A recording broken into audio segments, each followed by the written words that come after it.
Hey there, SagutoGolfers. Today I'm answering your questions about the previous video on the strong grip and how to grip the club for the best impact position. So I want you to have that KFC impact. And what that looks like is where you hit the ball, first take a nice divot on the front side of the ball, just like this beautiful little divot patch right here. And you should do that every single time for the most consistent, crispy contact to have the most fun in golf.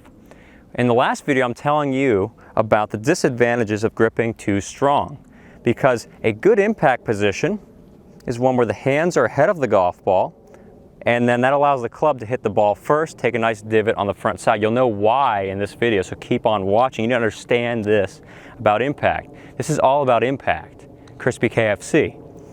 So from the strong grip, I talked about the disadvantage of that, because if you get your hands ahead in the same position with a strong grip, the face is very close. Ball's going way left, low, and hooking.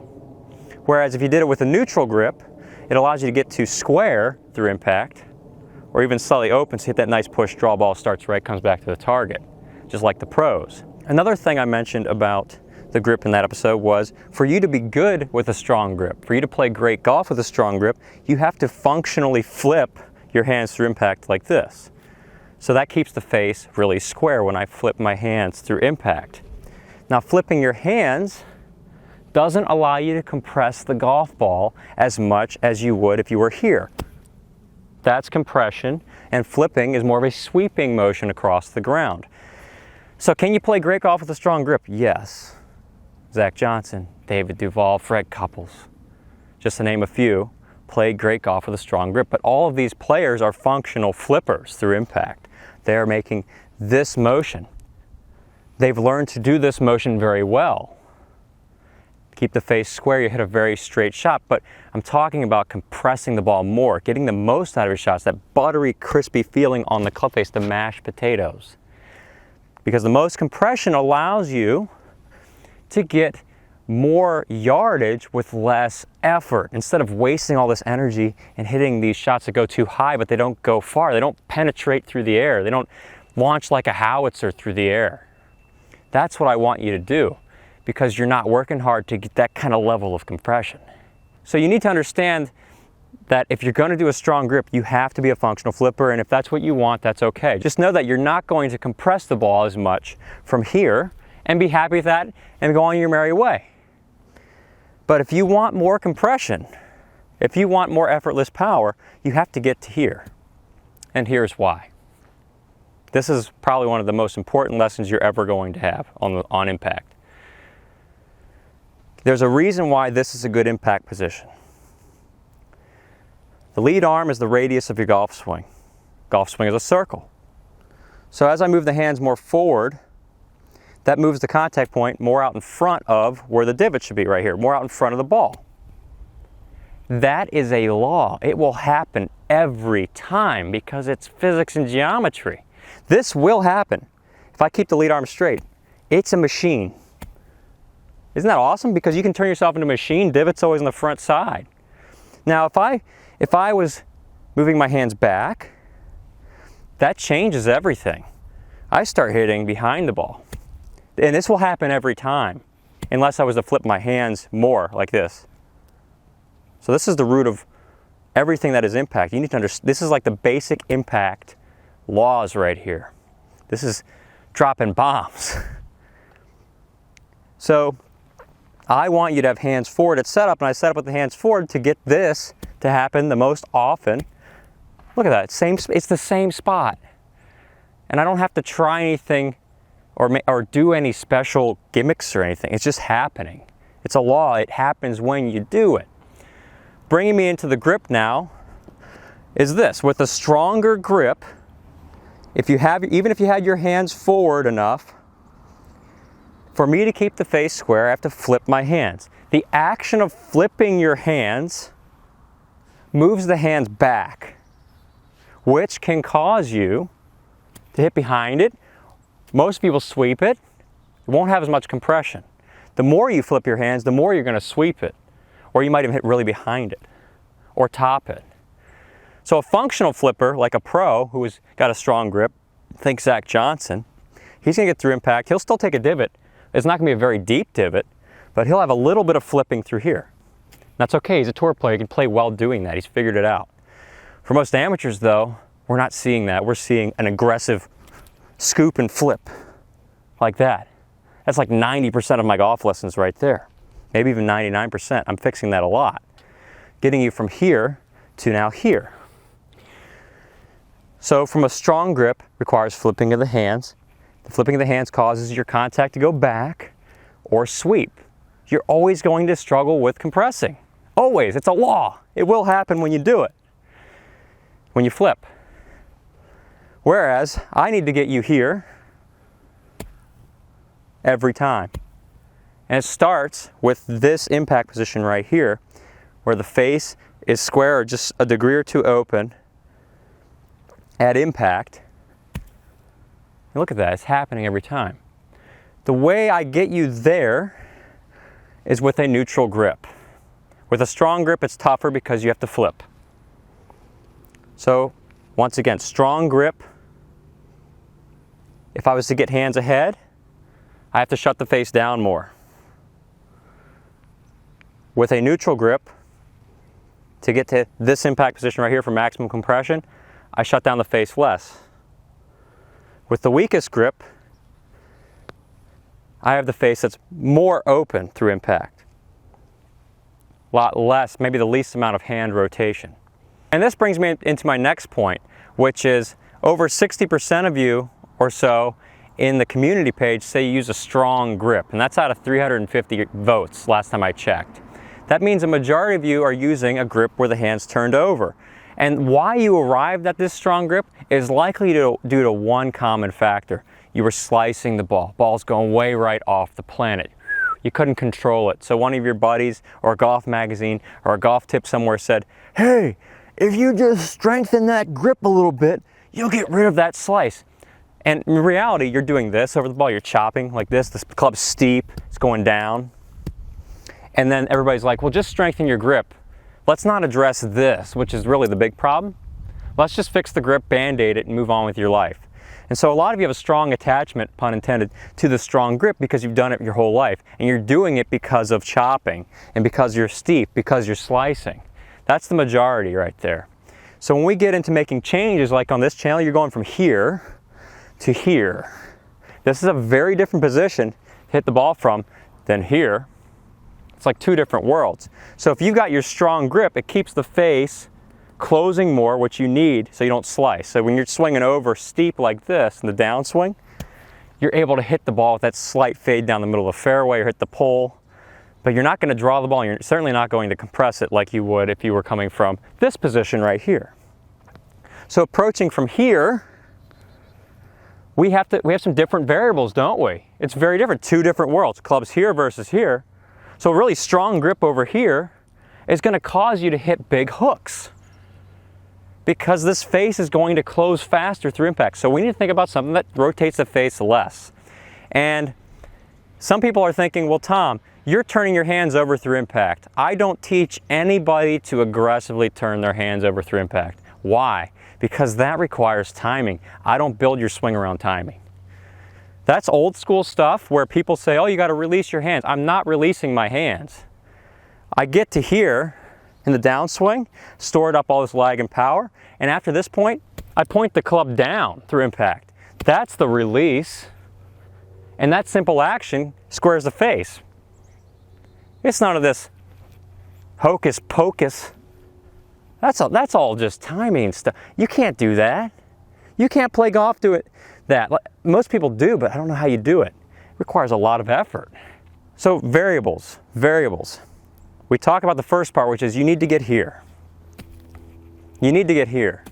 That club will always come to the ground the same spot every time, hands ahead of the ball, just like that. If you want KFC, if you want that buttery crispy you see on the channel and that a lot of other golfers are experiencing on this channel, you want that, you have to get there. It's a law. It's going to happen. Isn't that great? You can rest in the fact that it's a law. Just don't argue with it because it works when you do it.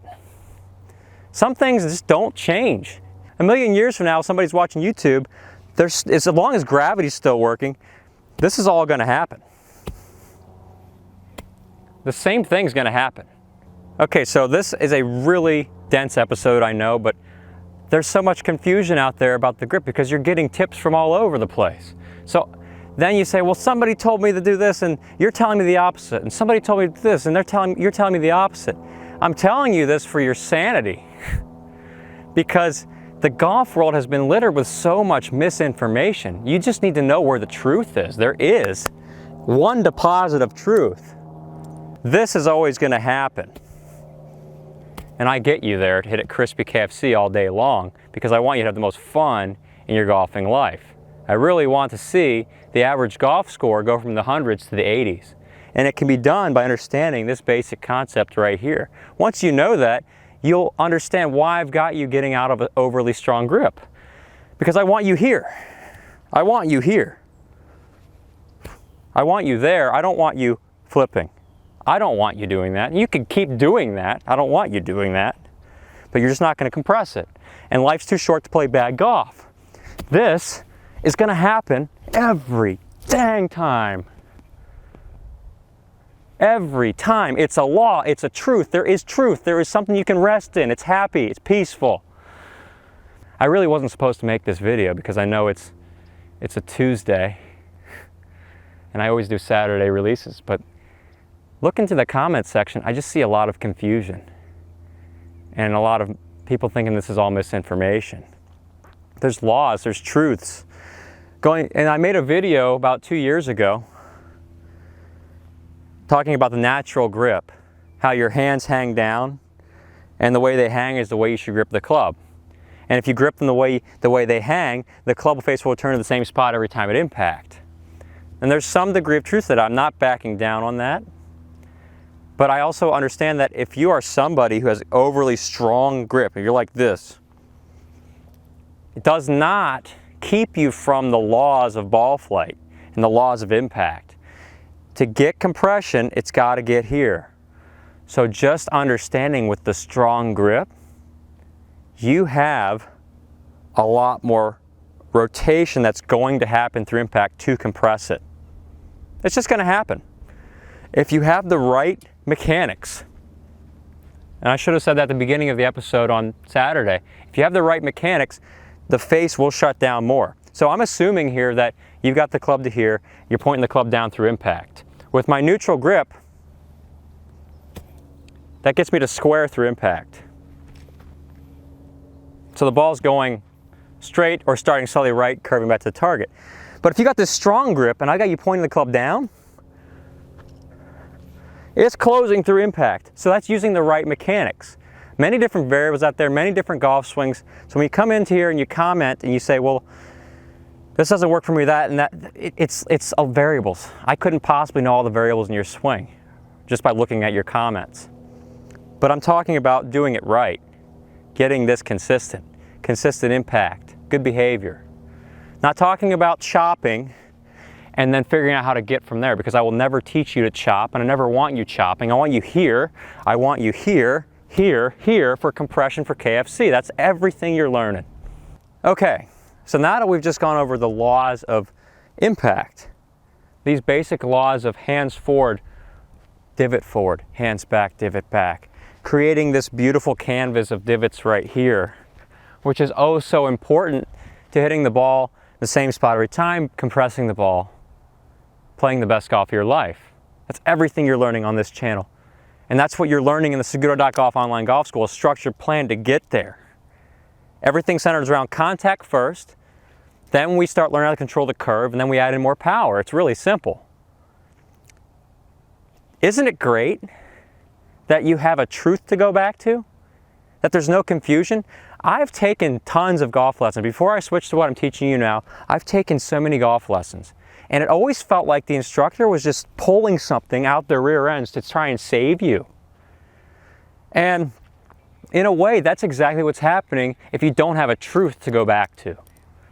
Whenever I go into a golf lesson with a student like you, I know that no matter who you are, no matter what your body type is, that if I set up these alignments, weight forward, hands forward, get the hands staying like this through impact, pointing the club down like this, if I set those alignments up, elbows together, if I do that, I know the club's going to come into the ground in front of the ball. I know you're going to crispy KFC it.